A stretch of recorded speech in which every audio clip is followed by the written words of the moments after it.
அவிச்சு வச்ச பிளவு கொட்டையை மிக்ஸி ஜாரில் போட்டு அரைச்சிக்கலாம். அரைச்சி வச்ச பிளவு கொட்டையை ஒரு பாத்திரத்தில் மாற்றிங்க. எண்ணெய் ஊற்றிக்கலாம். தேவையான அளவு கடுகு போட்டுக்கலாம். காஞ்சி மிளகா போட்டுக்கலாம். கட் பண்ணி வச்சுட்டு வெங்காயத்தை போட்டுக்கலாம். கொத்து கருவேப்பிலை போட்டுக்கலாம். சீரகத்தூள் போட்டுக்கலாம்.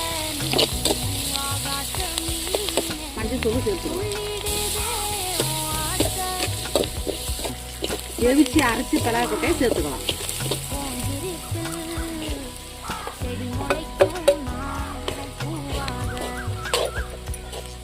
தேவையான அளவு கொஞ்சமாக உப்பு சேர்த்துக்கலாம். அவ்வளோதாங்க, பிளவு கொட்டை பொடி மாஸ் ரெடி. இதேமாரி பிளவு கொட்டையை செஞ்சு பாருங்கள், செம டேஸ்ட்டாக இருக்கும்.